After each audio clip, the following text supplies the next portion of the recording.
Last topic क्या था? मोहम्मद गोरी। तो यहां से स्टार्ट करते हैं। मोहम्मद गोरी की मृत्यु कब होगी? 1205 में।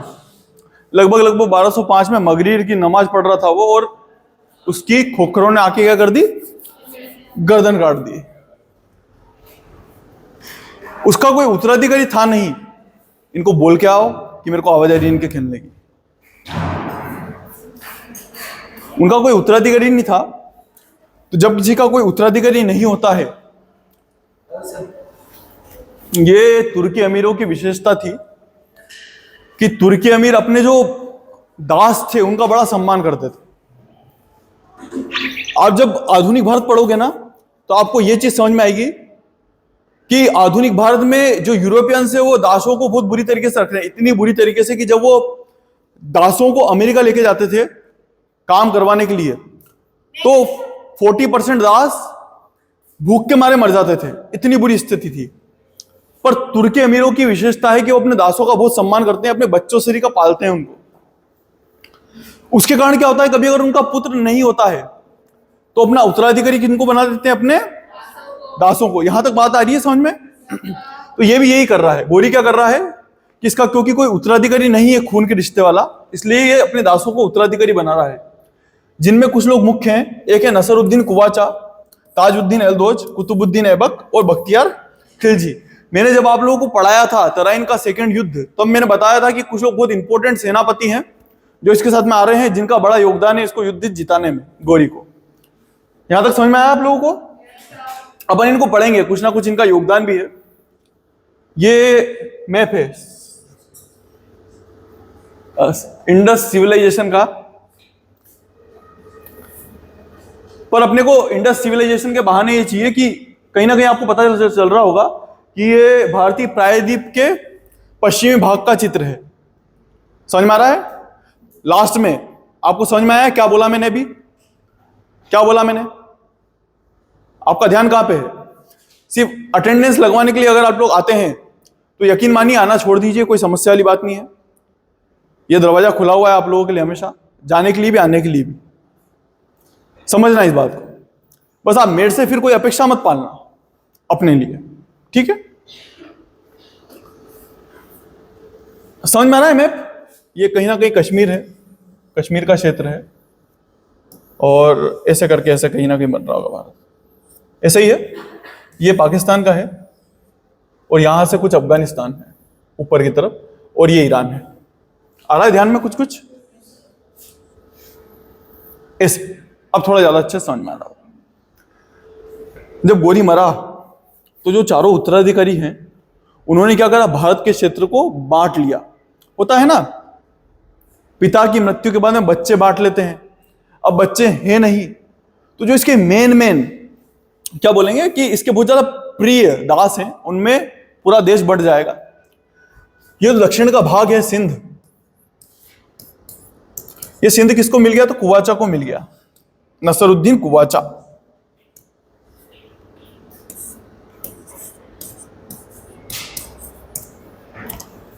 जो उत्तर का क्षेत्र है, कहीं ना कहीं पंजाब का क्षेत्र है, ये किसको मिल गया? एल्दोज को।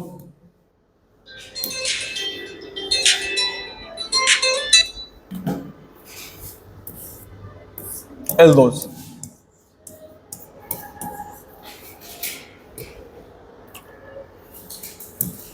ये दिल्ली का क्षेत्र है, यहां ये वाला कुछ। ये किसको मिला था? कुतुबुद्दीन ऐबक। और यहां पे कुछ जो क्षेत्र रह गया है, ये वाला, इसको अगर अपन सीधे सीधे ले जाएं, यहां पे फिर बंगाल आ जाता है। ये वाला क्षेत्र ये मिला था बख्तियार खिलजी को।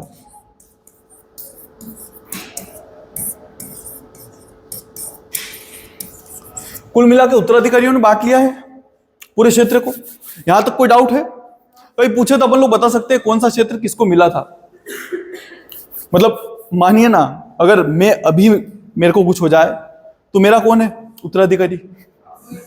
दास क्यों बनना चाहते हो? मैं तुमको लोगों को शिष्य बना के बांटने वाला था। मतलब तुमको लेना भी दास बन के लोगे। अब मेरा कौन है? मेरे दिमाग में कभी आता भी है कि अगर ऐसे भी कुछ हो तो क्या करें। तो मेरा कौन है? तुम लोग ही हो। घर वाले सामर्थ्यवान हैं, उनको जरूरत नहीं है किस चीज की, बहनें भी सामर्थ्यवान है, उनको भी जरूरत नहीं। दोस्त लोग रहेंगे तो उनको मेरी ज्यादा कदर है। पर इस ऐसे में कौन जिनके लिए अपन कुछ कर सके? तो ऐसे में एक ही ध्यान में आता है कि यार मेरे स्टूडेंट्स हैं। वैसे इनके लिए बहुत बच्चे से रखते थे तुर्की गुलाम, इसलिए पूरा देश बांट दिया है उनको। बहरहाल यहां तक समझ में आ गया? आगे बढ़े, अगला देखिएगा। ये व्यक्ति है नसरुद्दीन कुवाचा, इसका फोटो दे रखा है। ये इसलिए इंपॉर्टेंट है क्योंकि जब मैंने आप लोगों को बताया था भारत पर प्रथम अरब आक्रमण, तब मैंने आप लोगों को दाहिर के बारे में बताया था, राइट? पूरी कहानी बताई थी मैंने, जहाज वाली। अब अपने को कैसे पता? मेरे को एक दिन पहले सपना आता है और वो सपना मैं क्लास के रूप में ले लेता हूं। ऐसा होता है क्या? नहीं होता ना कहीं मैंने पढ़ा होगा। तो जिस बुक से पढ़ा होगा उस बुक ने भी कहीं ना कहीं रिसर्च करके लिखा होगा। और वो रिसर्च कहां से होती है? तो कुछ मूल ग्रंथ होते हैं जो उस समय लिखे गए होंगे, राइट? तो ऐसे में एक ग्रंथ है चचनामा। चचनामा, प्रश्न आएगा इससे कि चचनामा का लेखक कौन है? तो अज्ञात। अज्ञात अज्ञात अरबी लेखक है। कौन है? अरबी लेखक है ये जो। पर इसका जो बाद में लेखनी करवाई वो किसके समय करवाई? नसरुद्दीन कुवाचा के समय करवाई। समझ में आ रहा है? मतलब अपने हाथ में जो आई है बुक वो किसके समय लिखी गई है? नसरुद्दीन कुवाचा के समय। इसलिए इंपॉर्टेंट है और कोई इसमें विशेष बात नहीं है। हाँ बिल्कुल, ये ताजुद्दीन एल्लोज है, बस देखते रहो। और ये कुतुबुद्दीन ऐबक है, ये बख्तियार खिलजी है। इसके अलग से लिखवाएगा बख्तियार खिलजी के बारे में। कुतुबुद्दीन ऐबक,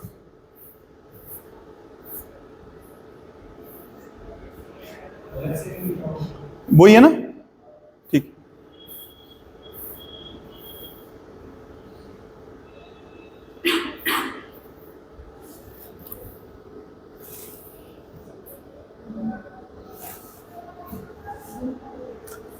बख्तियार खिलजी के बारे में जान लो थोड़ा सा।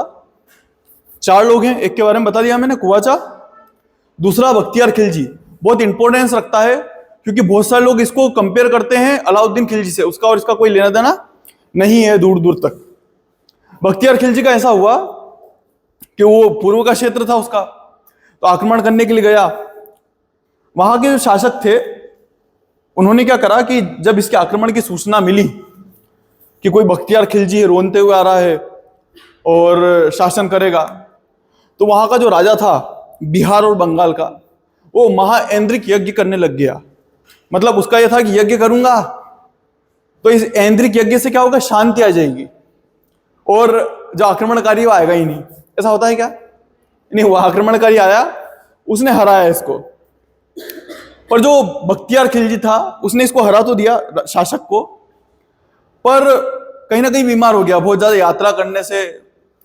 तो जब वो बहुत ज्यादा बीमार हो गया तो उसने डॉक्टर्स को बुलवाया, बोले कि यार ठीक कर दो, बहुत असाध्य रोग से पीड़ित हुआ। असाध्य मतलब जिसका इलाज नहीं मिल रहा हो। ये कहीं ना कहीं उस क्षेत्र में था, नालंदा के क्षेत्र में था बख्तियार खिलजी।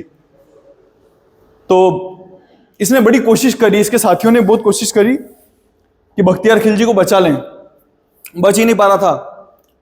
फिर कुछ लोगों ने बताया इसको कि जो नालंदा विश्वविद्यालय है वहां पे बहुत महान महान ऐसे डॉक्टर्स हैं जो शिक्षा भी देते हैं और कहीं ना कहीं उनको आयुर्वेद का बहुत अच्छा ज्ञान है, तो आप एक काम करो, इनसे इलाज करवा लो। पर बख्तियार खिलजी कट्टर मुसलमान था तो उसने मना कर दिया, बोले कि इलाज मैं किसी हिंदू से इलाज करवाऊंगा क्या? इतने बुरे दिन आ गए मेरे। पर फिर जान पे बात आई तो फिर बुलवाया डॉक्टर को कि और कोई उपाय तो है नहीं, तो एक काम करो, नालंदा से जो मुख्य डॉक्टर है इलाज करवाने वाले आयुर्वेद के, उनको बुलाओ। आए, सामने आके खड़े हुए। तो बख्तियार खिलजी ने बोला कि एक शर्त है, इलाज तो कर दो मेरा, पर आपके हाथ का दिया हुआ नहीं खाऊंगा मैं कुछ भी। ना आपके हाथ का दिया हुआ खाऊंगा, ना आप जो बताओगे वो खाऊंगा। क्योंकि अगर वो खा लेगा तो क्या होगा ना, पूरी आसपास में से हो जाएगा ना कि यार एक हिंदू का दिया हुआ खा लिया, फिर एक हिंदू ने तेरे को ठीक कर दिया, तुम एक तरफ जिहाद की बात करते हो, फिर दूसरी तरफ हिंदू का दिए हुए ठीक भी हो रहे हो। तो उसने खाने से मना कर दिया, बोले कि तेरा दिया हुआ नहीं खाऊंगा और तू जो बोलेगा वो भी नहीं करूंगा। ऐसे करके कुछ चीजों के लिए मना करा, बोले दवाई वगैरह नहीं खाऊंगा। तो वो समझदार था डॉक्टर, उसने बोला कि कुछ भी मत करो, कुरान तो पढ़ते हो ना। बख्तियार खिलजी बोला हाँ 5 बार पढ़ता हूं। तो बोले कुछ भी नहीं, आप कुरान पढ़ा करो, ऐसे कुरान रीड करा करो। बख्तियार खिलजी खुश, बोले कि ठीक है, कुछ दिया ही नहीं इसने। धीरे धीरे बख्तियार खिलजी ठीक होने लग गया। तो जब वो ठीक होने लग गया, वो पूरी तरीके से स्वस्थ हो गया, तो उसने फिर उसको बुलवाया वेद को, और उससे पूछवाया कि यार ऐसा तूने क्या करा था कि मैं देख पूरा ठीक हो गया, जबकि मैंने मना करा था कि तेरी दी हुई गोली भी नहीं खाऊंगा। तो वेद बताते हैं कि मैंने जो आपकी कुरान है उसके अंदर लेप लगा दिया था औषधियों का। फिर जब आप ऐसे जीवान को लगा के और पेज पलटते थे तो कहीं ना कहीं औषधियां आपके मुंह में जाती थी। इस चीज को लेके कितना खुश होना चाहिए ना व्यक्ति को, कि कितना विद्वान था वो, इस तरीके से ठीक कर दिया। पर बख्तियार खिलजी बहुत नाराज हुआ कि ऐसे मुसलमान तूने मेरे को बेवकूफ बना दिया, मेरे को ठीक कैसे कर दिया, मैं तो मर जाता इससे। तो उसका गुस्सा, पहले तो उसकी गर्दन कटवाएंगे जिसने ये ठीक करा है, फिर उसका गुस्सा कहां उतारेगा, नालंदा पे। ये क्या है, नालंदा विश्वविद्यालय है। सोचने की बात थी कि इतना महान विश्वविद्यालय था, इतना चर्चित विश्वविद्यालय था कि दुनिया भर से यहाँ पे लोग पढ़ने के लिए आते थे। जब इसको जलाने का आदेश दिया बख्तियार खिलजी ने, तो ये 6 महीने तक जला है। मतलब इसमें इतनी सारी बुक्स थी कि उसको जलाने में कितना समय लग गया, 6 महीने। बख्तियार खिलजी का जो खाना बनता था तो उसमें लकड़ियों का उपयोग नहीं होता था, काय का उपयोग करते थे, किताबों का। पूरी ठंड इन्होंने काय से निकाली है, इन किताबों को जला के निकाली है। इतना बड़ा विश्वविद्यालय था। जानना चाहिए, बार बार प्रश्न आता है कि नालंदा विश्वविद्यालय को किसने जलाया था, तो आप लोग बता सकते हैं किसने जलाया था, बख्तियार खिलजी ने। बाद में ये कहीं ना कहीं उत्तरी भारत में हिमालय पे अभियान पे जाएगा और इसकी मृत्यु हो जाएगी ठंड के कारण। आगे बढ़े। नेक्स्ट है कुतुबुद्दीन ऐबक। इसकी कुछ चीजें मेरे से मिलती है। हाँ, मतलब मेरे जैसे दानी आदमी है, भी दान कर रहा है, पर इसने उपाधियां भी वैसी ले रखी है दान करने की, देखने लायक है।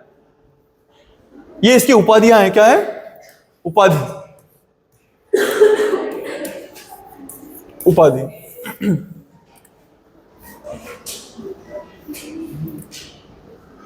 तुम लोग दान करते हो, आप सब कहीं ना कहीं दान करते हो। कौन ऐसा दान नहीं करता है?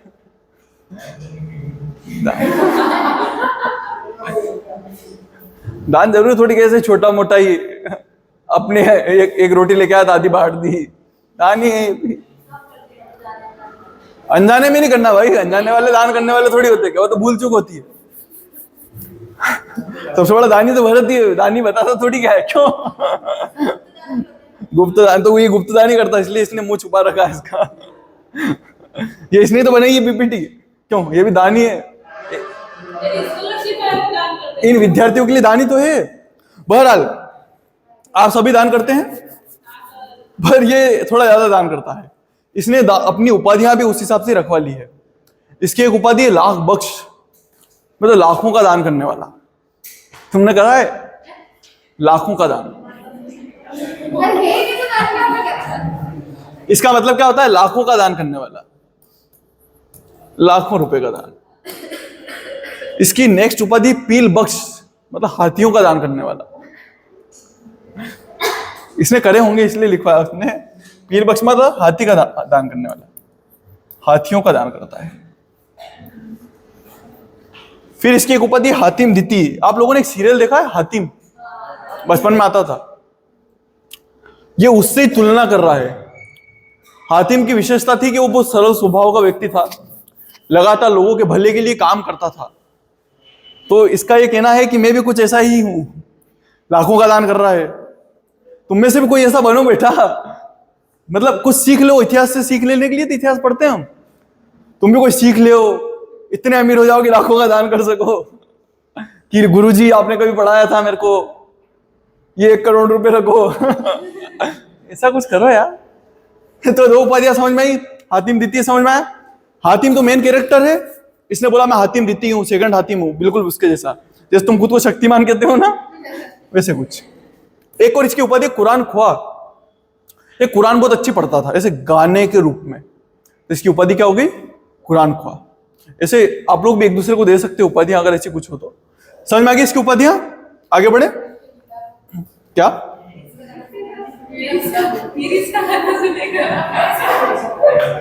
बेटा, किरिस का गाना आखिरी में सुनाऊंगा ना तुम लोग, बहुत इच्छा है ना तुमको।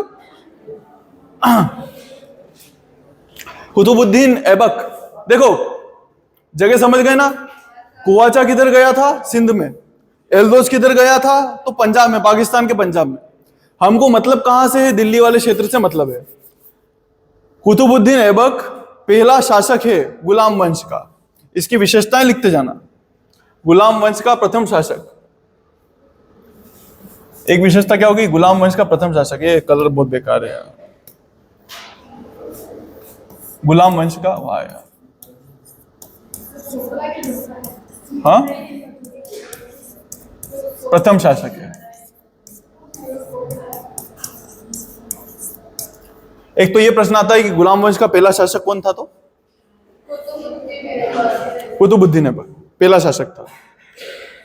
दूसरा प्रश्न ये आएगा कि दिल्ली सल्तनत का पहला शासक कौन था? तो आप लोग क्या बताएंगे?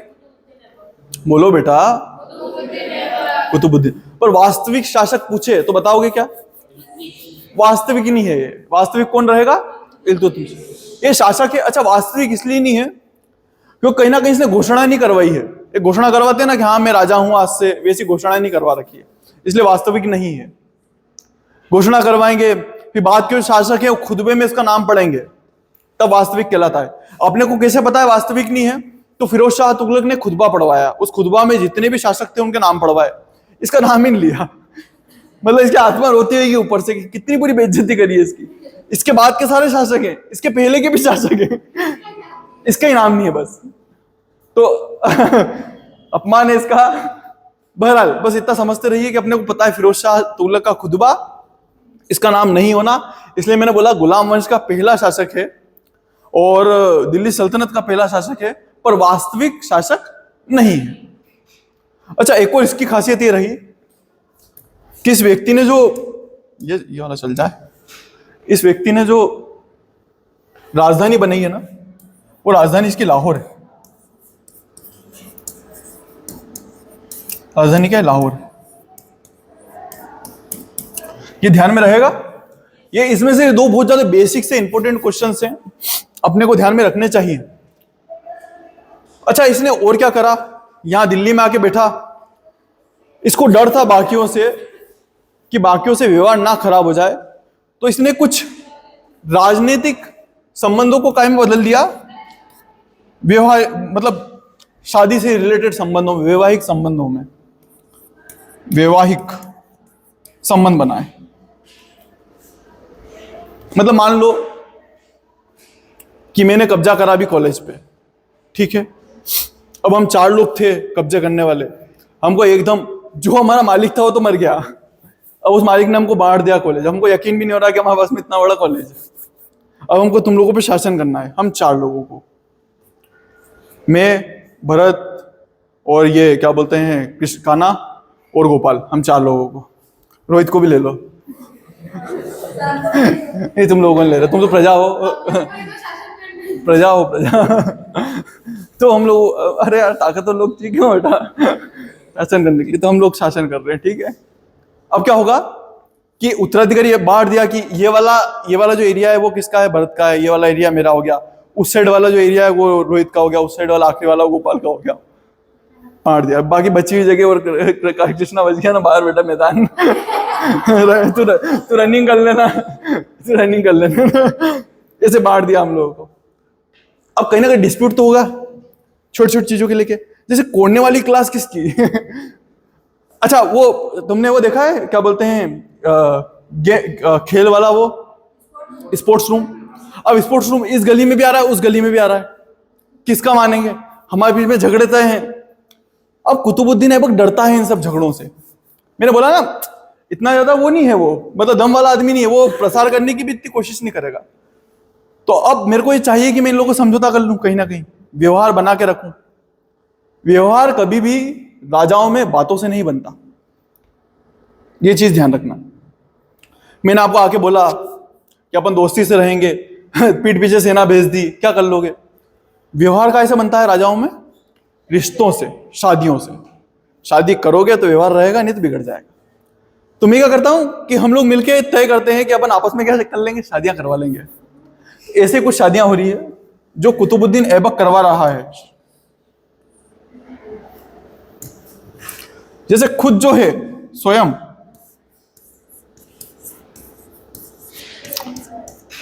मैंने एल्दोस पढ़ाया था, ताजुद्दीन एल्दोस। ताजुद्दीन एल्दोस के पास में जाएगा, उनके धोख वोक लगाएगा, बोले कि आप पहचाना मेरे को, मैं दिल्ली में राज कर रहा हूं अभी। वो बोले कि हाँ, कि अपने बीच में झगड़े ना हो उसके लिए काम करो ना। तो एल्दोस बोलता है क्या, क्या आपकी बेटी से ब्याह दो मेरे को। तो बोले ठीक है बेटा, करवा देंगे। आज से तू मेरा कौन हो गया, दामाद। दामाद पे हमला करेगा क्या ससुर, नहीं करेगा। तो एल्दोस से तो स्वयं शादी कर लेगा, एल्दोस की पत्नी में एल्दोस से शादी कर, एल्दोस की बेटी से की पुत्री, एल्दोस की पुत्री से खुद ने शादी कर दी। अब कौन बचा है, कुवाचा। अच्छा, जो बख्तियार खिलजी है वो तो बीमार है और उसको फुर्सत ही नहीं है वो विश्वविद्यालय जलाने से वो ताप रहा है बेटे बेटे कोने में। पर अपने को कौन चाहिए, कुवाचा। कुवाचा से किसका ब्याह करवा दिया, बहन का। ये बहन है ना, अरे बहन।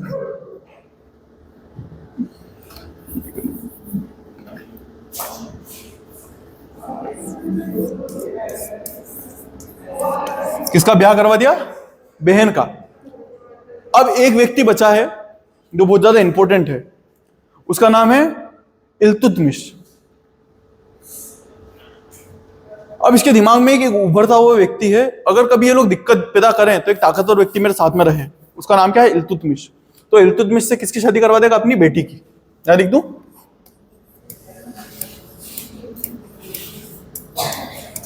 किससे ब्याह दिया, बेटी से। तो ये क्या कर रहा है, वैवाहिक संबंध बना रहा है। वैवाहिक तीनों संबंध आपके सामने हैं। स्वयं ने किससे शादी कर दी, एल्दोस की पुत्री से। बहन की शादी किससे करवा दी, कुवाचा से।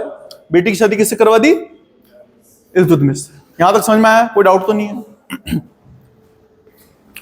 अब जब ये लोग भारत में आए हैं तो इन्होंने कुछ बहुत ज्यादा इंपॉर्टेंट चीजें बनाई है जो हमारे लिए बहुत ज्यादा इंपॉर्टेंट है। क्वेश्चंस आते हैं तो ध्यान में रहे।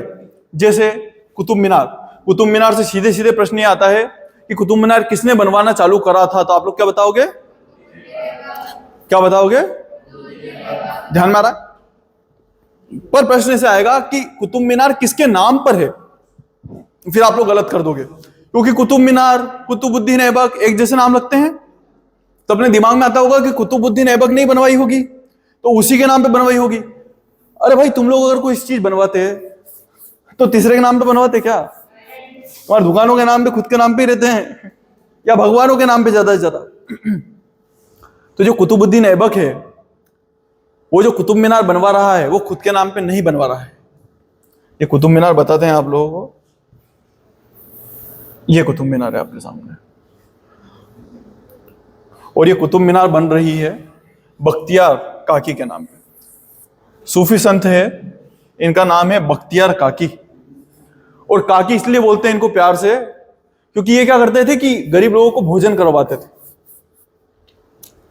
इसलिए इनके पीछे काकी लगा गया। इनका नाम क्या है, कुतुबुद्दीन बिन बख्तियार काकी। तो कभी कोई पूछे कि ये कुतुब मीनार किसके नाम पे बनी है तो आप लोग बता सकते हैं ये किनके, ये बैठे हुए कुतुबुद्दीन बिन बख्तियार काकी। ध्यान में रहेगा, ये कौन है, सूफी। हाँ, काकी, काकी मतलब खाना खिलाने वाला। काकी मतलब तुम्हारी काकी नहीं, जो तुम काकी समझ रहे वाली काकी नहीं, काका काकी वाली नहीं है। ये क्या है, तो खाना खिलाते थे तो एक सम्मान था उनका कि यार बढ़िया है। ये बैठे हुए हैं, ये दाढ़ी वाले बाबा। कोई डाउट, इंपॉर्टेंट क्वेश्चन इसलिए जानना चाहिए। नेक्स्ट जो बनवा रहा है, ये सब कौन बनवा रहा है, कुतुबुद्दीन ऐबक। नेक्स्ट जो उसने बनवाया वो कुव्वतुल इस्लाम मस्जिद बनवाई। अब ये क्यों इंपॉर्टेंट है, कुतुब मीनार कहां पर है, अमेरिका में है। देखो इन्होंने राज कहां करा है, मेन इसके पहले शासक कहां का था, जो पृथ्वीराज चौहान कहाँ का शासक था? दिल्ली का था। मेन तो उसकी राजधानी अजमेर थी ना। अभी की जो दो चीजें हैं वो कहाँ की है? दिल्ली की है। एक तो वो भी दिल्ली का है, दूसरी कुव्वतुल इस्लाम मस्जिद भी कहाँ की है? दिल्ली की है। ये ध्यान में रखना चाहिए।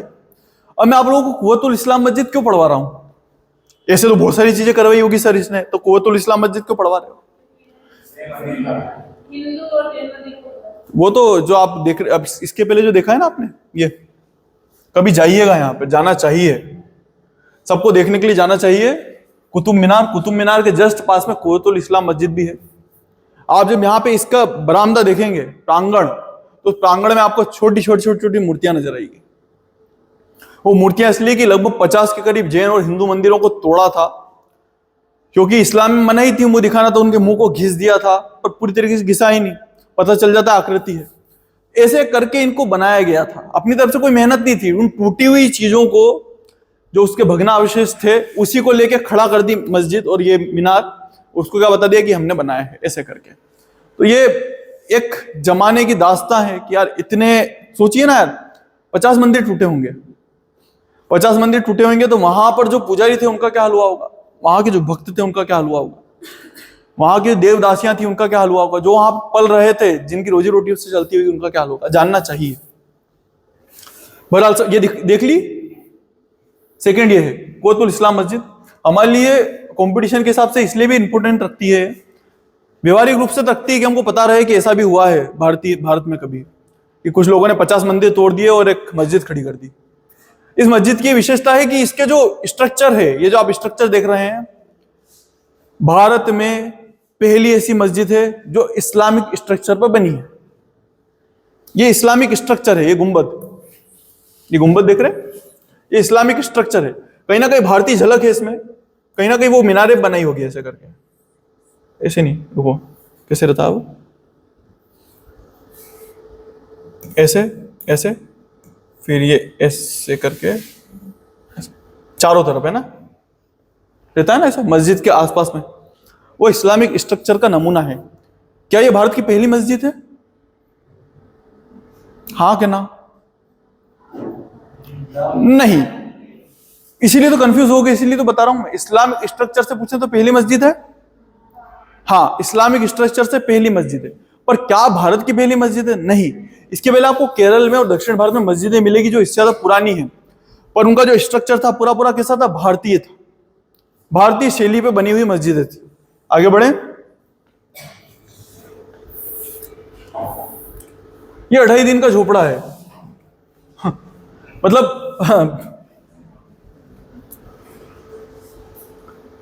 2.5 दिन का झोपड़ा, मतलब इसका ये कहना है कि ये जो हमने बनाई थी वो 2.5 दिन में बना दी। कितने दिन में? 2.5 दिन में एक मस्जिद बना के तैयार कर दी थी। असलियत में ऐसा कुछ भी नहीं है।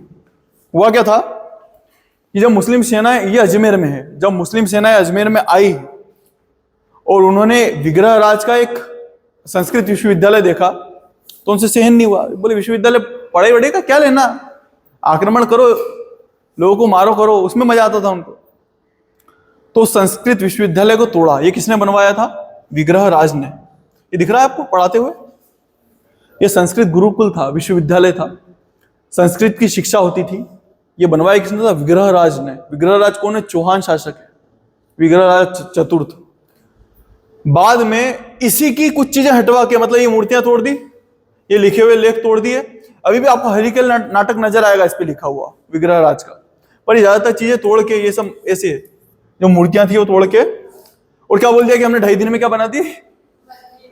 क्या बना दी? मस्जिद बना दी 2.5 दिन। वो बनती है 2.5 दिन में, और वही तोड़ ताड़ के अपने इसमें थोड़ा सा परिवर्तन कर दो, क्या बता दो कि बना दी है, ऐसे करके। ध्यान में है? 3 चीजें बता दी मैंने आपको, एक कुतुब मीनार, दूसरा कुव्वतुल इस्लाम मस्जिद, और तीसरा 2.5 दिन का झोपड़ा। आगे बढ़ते हैं। कुछ समय बाद बीमार हुआ है और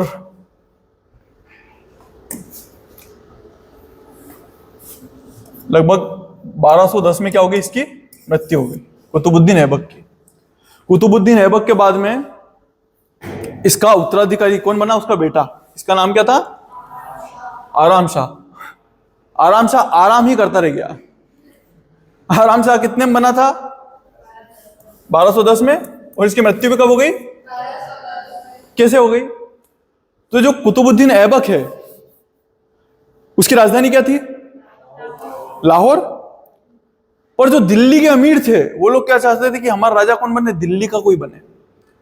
देखो दिल्ली में अगर राजा बनेगा तो ज्यादातर पद जो रहेंगे राजा के नीचे के मंत्री पद वो किनको मिल जाएंगे? दिल्ली वालों को। तो वो लोग क्या चाहेंगे कि हमारा राजा हमारे यहां से निकले।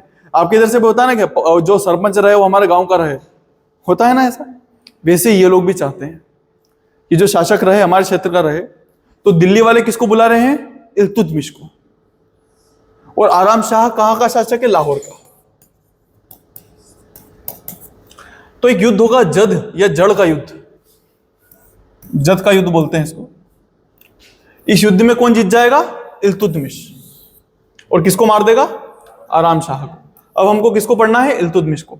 इसके पहले का समझ में आया? डाउट तो नहीं है? गोली मारा। उसके बाद में उत्तराधिकारी कई सारे बने उसके। उनमें से मेन कौन था अपने लिए? कुतुबुद्दीन ऐबक। अपन ने कुतुबुद्दीन ऐबक की उपाधियां देखी, उसके वैवाहिक संबंध देखे। अपन ने इसके पहले बख्तियार खिलजी को पढ़ लिया। और कुतुबुद्दीन ऐबक का आखिरी में क्या देखा? तो उसके क्या क्या उसने बनाए हैं स्ट्रक्चर्स वो देखे। वहीं कुतुबुद्दीन ऐबक खत्म। कुतुबुद्दीन का उत्तराधिकारी कौन था? आराम शाह। आराम शाह आराम करता रह गया, वो भी खत्म। अगला कौन बना? इल्तुतमिश। ये खुद बना था कि इसको बुलवाया था? इसको बुलवाया था दिल्ली के अमीरों ने। उन्होंने बोला कि आप हमारी तरफ से लड़ो और अपन जीतेंगे और इनको हराएंगे। तो ऐसे करके ये शासक बना।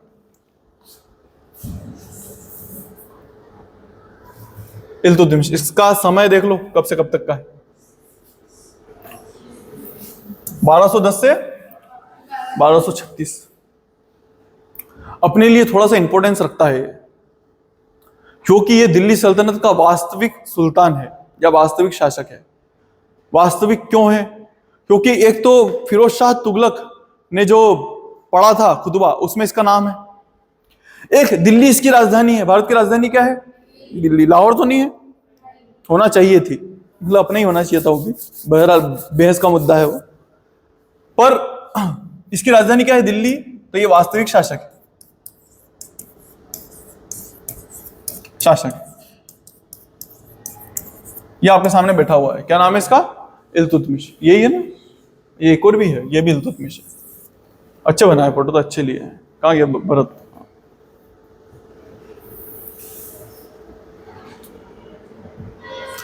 वास्तविक शासक होने के लिए एक और इंपॉर्टेंट चीज है जो मैंने आप लोगों को पहले बताई थी कि सुल्तान कौन बनेगा यह कौन तय करता है? ध्यान मारा है? सुल्तान की उपाधि कौन देगा? खलीफा देगा। हर किसी को देगा। पहला सुल्तान तुर्की सुल्तान कौन था? मैंने उसकी उपाधियों में बताया था कि ये उपाधि बहुत ज्यादा इंपॉर्टेंट है। सिस्तान के शासक सर बिन अहमद को हराकर किसी ने उपाधि प्राप्त करी थी सुल्तान की। पहला तुर्की सुल्तान कौन था? कौन था? गोरी वाला हाथ खड़ा करो। गोरी था। गजनवी था क्या? गजनवी तो था, मैंने बताई थी ना उसकी उपाधियां। बुर्ज चिकन, गाजी। वैसे ही क्योंकि उसको भी उपाधि किसने दी थी वाली बात? कौन देगा? खलीफा। इसको भी उपाधि कौन दे रहा है? खलीफा। क्योंकि इसको उपाधि मिली है सुल्तान की, इसलिए कहीं ना कहीं भारत का पहला सुल्तान भी है। सुल्तान समझ गए ना? भारत का पहला वास्तविक शासक, भारत का पहला सुल्तान। क्यों? क्योंकि इसको उपाधि भी कौन दे रहा है? खलीफा दे रहा है। इसने तुर्कान चहलगानी बनाया, अरबी पद्धति से सिक्के चलाए, मकबरों का पिता है। इसका बेटा था, ये सुल्तानगढ़ी का मकबरा बनवाएगा। बहरहाल एक एक चीजें समझते जाते हैं। सुल्तान आजम समझ गए? सुल्तान आजम मतलब आजम सर्च करना यार क्या होता है। मेरे को बता दे, मेरे को नहीं पता है। मैं बत्ती दे दूं इससे तो बता ही दे भाई। मैं सर्वा की थोड़ी हूं। क्या होता है आजम मतलब? बहुत अच्छा प्रश्न है। महानतम सुल्तान। ठीक है, सुल्तान आजम मतलब महानतम सुल्तान। मतलब यार मेरे को दे सकते हैं, अच्छा लगा है ना। तुर्कान चहलगानी व्यवस्था को समझिएगा, कई बार प्रश्न आते हैं, ध्यान में रहे। तुर्कान चहलगानी का मतलब क्या है? 40 लोगों का, 40 तुर्कों का दल। अब वो क्यों बनाना पड़ता है? अपने डिबेटिंग क्लब बना रखा ना, डिबेटिंग क्लब में कौन लोग हैं? तो ज्यादातर विशेष अरे यूं नहीं पूछ रहा हूं कौन कौन, जो इंपोर्टेंस रखते हैं कहीं ना कहीं, है ना, वो लोग, जिनको मेरे भी दिमाग में है कि यार ये कहीं ना कहीं लोग समझदार हैं, अपने वाले हैं, ऐसे करके वो लोग रहते हैं। ऐसे ही इल्तुतमिश के दिमाग में आया कि ऐसा नहीं हो कि मैंने जैसे कुतुबुद्दीन ऐबक के छोरे को मार दिया, वैसे ही मेरे को भी कोई मार दे, क्योंकि मेरे को बनाया ना अमीरों ने, वो अमीर मेरे को मार भी सकते हैं। तो इसलिए मैं जो 40 सबसे ज्यादा वफादार अमीर है मेरे, सबसे ज्यादा वफादार, भरोसे के लायक, जो मेरा भरोसा ना तोड़े, सबसे इंपॉर्टेंट भरोसा ही होता है जीवन में, ऐसे भरोसा ना तोड़ने वाले 40 लोग, उनका एक दल बना लेता हूं, 40 लोगों का दल, जो हमेशा मेरा सहयोग करेंगे। उसको क्या बोलते? तुर्कान चहलगानी। ये तुर्कों का दल है, इसमें भारतीय मुसलमान नहीं, भारतीय मुसलमानों को तो कुछ मानते ही थे, जो कन्वर्टेड मुसलमान थे उनकी इज्जत थोड़ी करते थे ये लोग थे सिर्फ तुर्क, शुद्ध रक्त वाले तुर्क, जिनका असलियत में खून कहां से था? तुर्की से। ऐसे 40 लोग चुने इनने। फिर से मैं कब्जा कर रहा हूं अपने महाविद्यालय पे, मैंने महाविद्यालय पे कब्जा कर लिया। क्या मैं अकेला राज कर पाऊंगा? यहां वाले विद्रोह कर देंगे ना, कोई टीचर विद्रोह कर देगा, प्रिंसिपल सर को अच्छा नहीं लगेगा कि इसने कब्जा को कर लिया। पूरा पूरा तुम लोगों को भरोसा कर सकता हूं क्या? हाँ, वो तब करूंगा ना, वो मैं तब करूंगा जब तुम लोगों को कुछ मिले, ताकि तुमको भी खोने का डर रहे। अब तुम लोग लगभग 30 के करीब बैठे हुए हो, 20-30। मैंने तुम लोगों को बोला कि ये मंत्री, ये महामंत्री, ये रक्षा मंत्री, विदेश मंत्री, शिक्षा मंत्री, तुम सब कौन हो गए? तुम सब कौन हो? मंत्री। अब मेरी सत्ता जाएगी तो किसकी सत्ता जाएगी? तुमको सैलरी मिलेगी? अब मेरी सत्ता बचाने के लिए कौन ऊपर आएगा? तुम लोग। अब मेरे विश्वास पात्र भी हो। कहा स्टूडेंट से मैंने तुमको मंत्री बनाया है यहाँ का, समझ रहे हो ना, मंत्री जी। तो मेरे वफादार रहोगे? इसमें भी कुछ तो करेंगे इसे कभी ना कभी, पर हाँ ज्यादातर वफादार रहेंगे। तो ऐसे वफादार 40 लोग, इसको क्या बोलते हैं? तुर्कान चहलगानी, मतलब तुर्कों के 40 लोगों का दल। चहल मतलब 40 लोग, उनका दल बनाया, जो हमेशा कुतुबुद्दीन ऐबक के लिए क्या रहेंगे? सॉरी, इल्तुतमिश के लिए क्या रहेंगे? वफादार रहेंगे। पर एक समस्या है बेटा इस चीज के साथ में, हमेशा ध्यान में रखना। मैंने आप लोगों को मंत्री बनाया, आप सबको अच्छा लगा बेटा मंत्री बन के? लिखना नहीं है, फील करो उस चीज को, आंखें बंद करके फील करो कि मैं मंत्री बन गई हूं, बन गया हूं, मैं रक्षा मंत्री हूं, जिसको जो मंत्री बनना पसंद हो। तुम्हारे पास पैसा ही पैसा है, तुम्हारी सारी इच्छाएं पूरी हो रही है, सारी। अच्छा लग रहा है?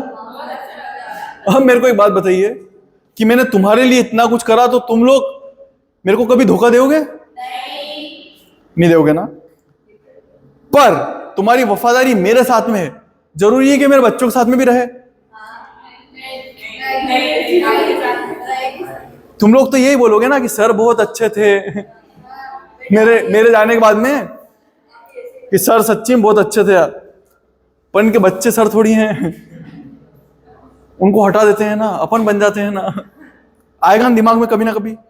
तुम मेरे प्रति वफादार हो, मेरे बच्चों के प्रति रहोगे क्या? ये बाद में होगा, और ये दिक्कतें आगे जाके सामने नजर आएगी। बहरहाल ये समझते रहिए, तुर्कान चहलगानी समझ में आ गया, सुल्तान आजम समझ में आ गया, अरबी पद्धति से मुद्रा होती क्या है। अभी तक जितनी मुद्राएं थी वो भारतीय मुद्राओं पे कहीं ना कहीं अपने नाम का अंकन करवा देना या अपना चेहरा बनवा देना, ये होता था। अरबी पद्धति से मुद्रा की 2 विशेषताएं हैं, हमेशा ध्यान रखना, कभी प्रश्न आ जाए। अरबी पद्धति से जो मुद्रा होती है उस पर 2 चीजों का अंकन होता है। एक तो क्या होगा कि डेट डली हुई नजर आएगी, सन। क्या नजर आएगा? सन। एक सन नजर आएगा, दूसरा शुद्ध रहेगी वो। ये दोनों क्या विशेषता है? अरबी पद्धति से मुद्रा की विशेषता है कि एक तो क्या है? सन, डेट लिखी हुई नजर आएगी कब जारी करे, और दूसरा क्या रहेगा? शुद्ध रहेगी। ये 2 विशेषताएं। यहां तक कोई डाउट है क्या? पक्का समझ में आ रहा है? देखो यार, कंपटीशन में फैक्ट्स आते हैं बेटा, इसमें से बहुत कम पढ़ा रहा हूँ। कोई सा डाउट हो तो अच्छा मैं पूछूं?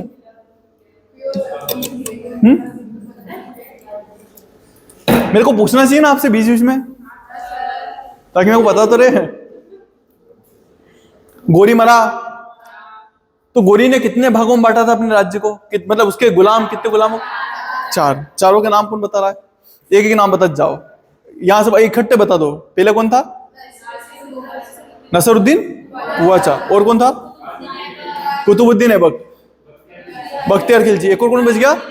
ताजुद्दीन अल्दोस। ठीक है, इनके इनसे अच्छा व्यवहार बनाने के लिए क्या करा था कुतुबुद्दीन ऐबक ने?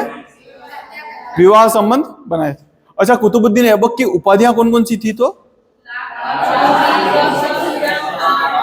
अगर कभी जीवन में भूल जाओ, बहुत अच्छे सुन लेना बेटा, कभी जीवन में अगर इसकी उपाधियां भूल जाओ कुतुबुद्दीन ऐबक की, तो मुझे याद करना।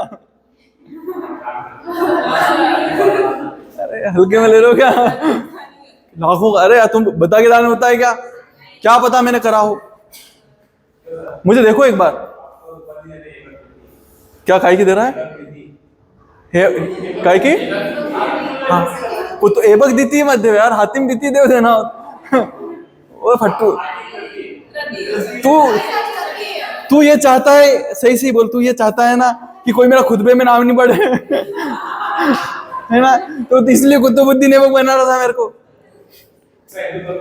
इल्तुतमिश बना। पर वो फिर लाख बख्श वाला नहीं है ना। आप लोग मेरे को याद करना, आपके दिमाग में अगर सर कितने बड़े दानी है तो लाख बख्श। सर कभी हाथियों का भी दान कर देते हैं, इतने बड़े दान नहीं है। पील बख्श। कुरान तो अपन ने पढ़ी नहीं है, पर हाँ कुछ अच्छा, मेरी आवाज बहुत अच्छी है। मैं एक अच्छा पेंटर हूँ, साथ में मेरी आवाज, मैं इसीलिए गाता नहीं हूँ, दिए जल जाते हैं ना। बहरहाल समझ में ही।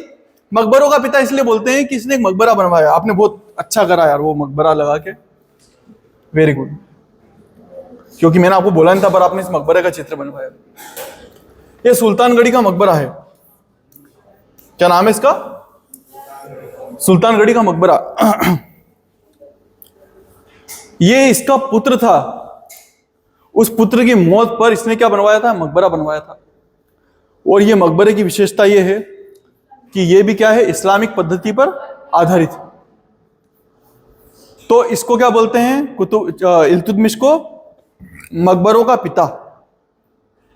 पहली बार मकबरा बनवा रहा है भारत में, तो इसलिए इल्तुतमिश का नाम पड़ गया मकबरों का पिता। ऐसा नहीं मकबरों का पिता मतलब मकबरों में घुसता था सब। मकबरों का पिता मतलब इसने बनवाया था। ध्यान में रहेगा। ये आपके सामने है सुल्तानगढ़ी का मकबरा। अच्छा, इस्लामिक है क्या? असलियत में इस्लाम में ये सब चीजें लागू है क्या? जायज है सब चीजें? आप लोग बताइए मेरे को, मैंने आप लोगों को इस्लाम पढ़ाया था ना। क्या मकबरा ये सब जायज होते हैं इस्लाम में? होते हाँ या ना? नहीं होते। कारण जब मैंने आपको इस्लाम पढ़ाया था तो मैंने बताया था मुस्लिम लोग किसको मानते हैं? एकेश्वर को। क्या वो दिखता है? नहीं दिखता है। तो इन मकबरों के साथ में क्या होता है कि आपने मकबरा बनवा दिया, अब जो आपकी पीढ़ियां हैं वो आके उसको क्या पूजने लग जाती है, पूजेगी, धोख देगी। आपने देखे होंगे ऐसे कई सारी मज़ारें बनी रहती है, वहां पे जाके धोख वगैरह लगाना। जो अरब का इस्लाम है उसमें ये अलाउ नहीं है। यहाँ पे वैसे आपको पता है जो ताजमहल है वो भी क्या है? एक मकबरा ही है, मुमताज महल की। तो ऐसे ही यहाँ पे अलाउ नहीं है, पर स्टार्टिंग ये कौन कर रहा है? इल्तुतमिश। ध्यान में रहे। समझ में आ गई चारों चीजें? सुल्तान आजम, तुर्कान चहलगानी, अरबी पद्धति से मुद्रा और मकबरों का पिता। नेक्स्ट चीज देखिएगा। हाँ, ये उपाधि लिख सकते हैं उसकी। इसकी उपाधि है गुलामों का गुलाम। मतलब इसको शर्म आती होगी ना, कितनी गंदी उपाधि है यार। ये तुम आप अपने भाई बहनों को दे सकते हो। गुलामों का गुलाम क्यों है ये? क्योंकि कुतुबुद्दीन ऐबक किसका गुलाम था? गोरी का गुलाम था। और ये किसका गुलाम है? कुतुबुद्दीन ऐबक का गुलाम। अच्छा, हुआ ऐसा था कि ये बहुत सुंदर था इल्तुतमिश।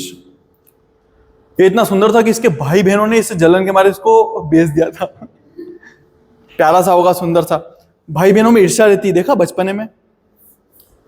माएँ भी कहीं ना कहीं थोड़ा सा माओ में भी रहता है, पिताओं में भी रहता है कि थोड़ा सा किसी से बहुत ज्यादा प्रेम करते हैं।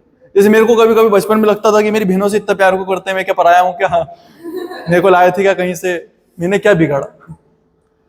तो मैं मार लेता था उसको और क्या। पर अपन इतने ही कर सकते हैं, अपन गुस्सा उतार सकते हैं उस पर, छोटा सा तो उतार लेता था। पर ये इसके बच्चे, इसके भाई बहन क्या कर रहे हैं कि गुस्सा उतारने का तरीका उनका थोड़ा सा कैजुअल है। उन्होंने क्या करा कि उनको लगा कुतुबुद्दीन ऐबक बहुत ज्यादा सुंदर है, परिवार वाले गोदी में लेके घूमते रहते हैं, माँ भी उससे ही पूछती कि बेटा क्या खाएगा, तो ये बना देती हूँ। तो इसको किडनैप करते हैं इसी के भाई बहन और इसको बेच के आ जाते हैं। जब बेच के आते हैं तो बड़ा होता है, बड़ा है, सुंदर भी है। तो गोरी इसको खरीदने की कोशिश करेगा, पर इसकी जो कीमत है उस कीमत को देख के मना कर देगा कि अति कीमत है यार इसकी, ये तो सुंदर है लड़का पर कीमत क्या है, बहुत ज्यादा है। कैसे खरीदें? जैसे यहाँ पे भी 2-3 बैठे हुए, उनकी कीमत अच्छी जाए है ना। शर्मा क्यों रहा था? मजाक कर रहा हूं मैं तो, स्मार्ट बॉय। तो उनकी भी कीमत अच्छी जाए, वैसे उनकी कीमत अच्छी थी। पर ये पसंद किसको आ गया था? कुतुबुद्दीन ऐबक को। इल्तुतमिश को खरीदना कौन चाह रहा है? गोरी। गोरी ने मना कर दिया। एक दास अपने मालिक के सामने खरीद लेगा क्या वही चीज जिसने मालिक ने जिस चीज को मना कर दिया? खरीद सकता है? नहीं। तो जो कुतुबुद्दीन ऐबक है वो मालिक को बोलेगा, उसके इल्तुतमिश के मालिक को, कि मैं यहां पर तो नहीं खरीद सकता हूं, आप इसको कहां पे लेके जाओ? अनिलवाड़ लेके जाओ। मैं कुछ समय बाद अनिलवाड़ में आऊंगा और आपने जो कीमत बताई उसी कीमत पे इसको खरीद लूंगा। तो इसको जो इल्तुतमिश है उसको कहां से खरीदा है? अनिलवाड़ से। किसने खरीदा है? कुतुबुद्दीन ऐबक ने। तो कुतुबुद्दीन ऐबक खुद गुलाम है, पर मैंने बोला बहुत अच्छे से रखते थे गुलामों को, इसलिए उसके पास इतना पैसा है कि उसने खरीद लिया खुद ने गुलाम। तो क्योंकि कुतुबुद्दीन ऐबक गुलाम गोरी का और ये कुतुबुद्दीन ऐबक का गुलाम इल्तुतमिश, तो ये कौन हो गया? गुलामों का गुलाम। इसलिए इसकी उपाधि है गुलामों गुलाम। कितनी क्या उपाधि होगी, गुलामों का गुलाम है यार। फिर क्या हुआ? कुछ समय बाद में चंगेज खान का आक्रमण हुआ भारत पे। चंगेज खान नाम सुना आपने? ऐसा कहते हैं कि वो जहां पर जाता था वहां पर इंसान छोड़ो वो कुत्तों को मार देते थे, गांव वीरान हो जाते थे, पूरे वीरान। और जितने लोग थे उन सबकी ऐसे सरमुंडों की एक पहाड़ी बनाता था वो। उसको शौक था। उसका साम्राज्य लगभग आज के कई सारे देशों में फैला हुआ था। लगभग ऐसा मान लीजिए लगभग एशिया जितना बड़ा उसका साम्राज्य था। इतने शक्तिशाली थे वो लोग कि मैंने आप लोगों को बताई थी कि इस्लाम में कितना उबाल था धर्म के नाम पे। उनको रोंद के रख दिया था मंगोलों ने। ये कौन था? मंगोल। कौन था? मंगोल। इसका विचार था कि पुरुष का पुरुषार्थ उसके बच्चों की गिनती से पता चलता है। उसके जितने ज्यादा बच्चे वो उतना ज्यादा पुरुषार्थपूर्ण व्यक्ति है। बहुत अच्छा प्रश्न है कि इसके कितने थे। आज ये मान लीजिए कि उसके 14 करोड़ वंशज हैं धरती पे, तो कितने रहे होंगे? 14 करोड़ उसके वंशज घूम रहे हैं। CR करोड़ वंशज उसके घूम रहे हैं, मतलब परपोते के परपोते के परपोते ऐसे करके। क्योंकि ये जमाना तो कब का है? 1200 का है। 1230 के करीब चल रहे हैं अपन, है ना। 30 नहीं, उसके पहले की बात है। 1200 इसने आक्रमण कब करा था यार? 1226 के करीब करा होगा शायद। देखेंगे अपन, है ना, इसका आक्रमण भी कब हुआ। और ताकतवर ऐसे लोग कि युद्ध में इतना उत्साह था इनके इसमें कि घोड़ा जो रहता है ना, घोड़े के शरीर के अंदर नली लगाते थे, जो आपके ड्रिप लगती है ना बीमारी में, बोतल चढ़ती है, वैसी पतली सी नली घोड़े के शरीर में, और उसमें से खून बहने लग जाता है तो उसको अपने मुंह में रख लेते थे ताकि घोड़े को रोकने की जरूरत नहीं पड़े। खाना डायरेक्ट कहां से मिलता रहे? उस नली से।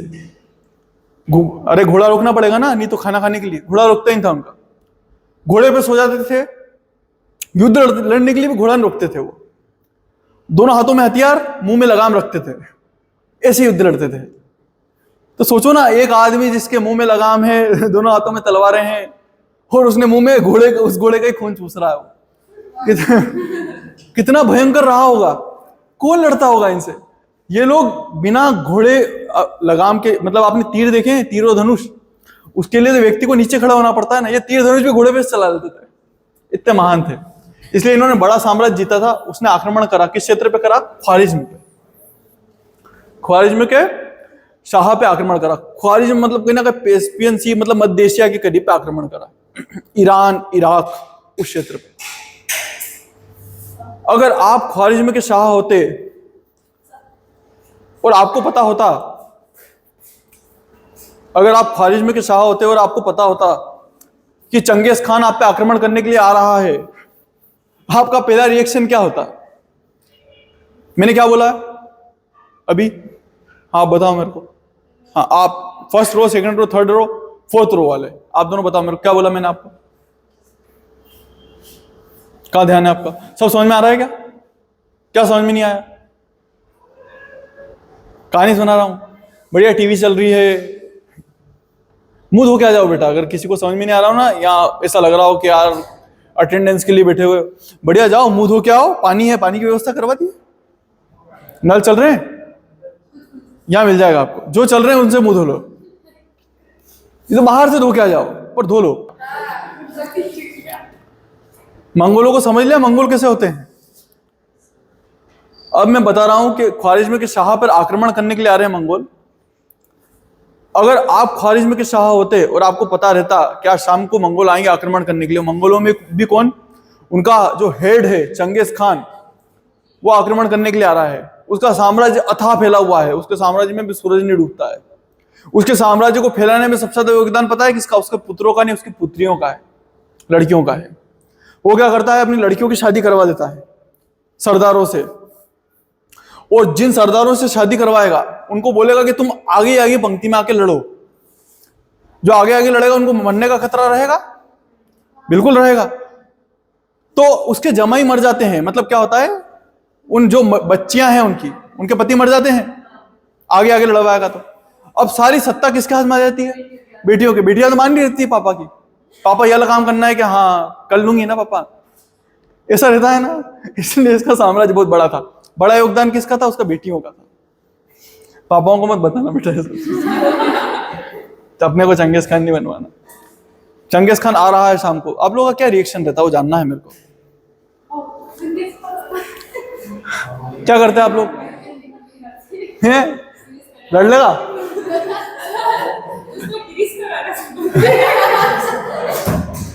हाँ, वो तो आगे हंसता तुम पे, अरे यार तुम इंस्टा चलाते हो क्या? मेरी भी आईडी है इंस्टा पे।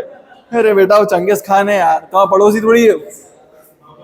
क्रिस का गाना वो तुमको सुना था बेटा, वो तुमको क्रिस का गाना सुना था ना तो तुम्हारे गली के कुत्ते भी नहीं बचते। वो गली के कुत्तों को मार देता था। उसका ये मानना है कि गली के कुत्ते भी क्या होते हैं? वफादार होते हैं, और मेरे दुश्मनों के वफादार मतलब मेरे दुश्मन। ऐसी हालत थी बेटा उसकी। क्रिस का गाना सुनाओगे?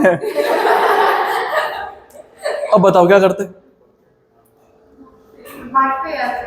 तुम में से कौन है जो लड़ने की इच्छा रखता है कि हाँ हमें हिम्मत, क्या भगने की बात कैसे कर दी, ओछी बात कर दी, ये जय राजपुताना, भगने की बात कैसे कर दी सर आपने? हैं, हम गर्दन कटा देते हैं पर भगते नहीं है ना? ऐसे ही रहता, ऐसा अपने साथ में थोड़ी रहता है, तो इनके साथ में रहता बस। ये एक दो अपने भगते।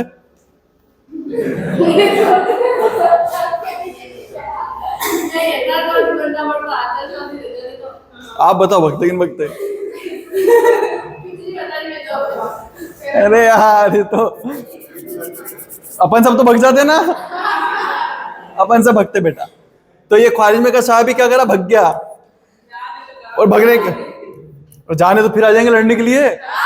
हाँ, क्या बात कर दी, गोरी भगा था, जीता क्या जीता? हम उसको सीखो इनसे।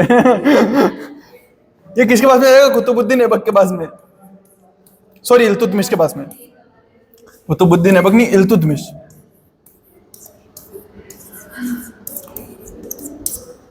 ख्वारिज्म का शाह किसके पास में गया? इल्तुतमिश के पास में। इल्तुतमिश को बोला, कहां पे? सिंधु नदी, वो बॉर्डर थी। इल्तुतमिश को ख्वारिज्म के शाह ने बोला कि मेरे को भारत में आने दो। मेरे को भारत में इसलिए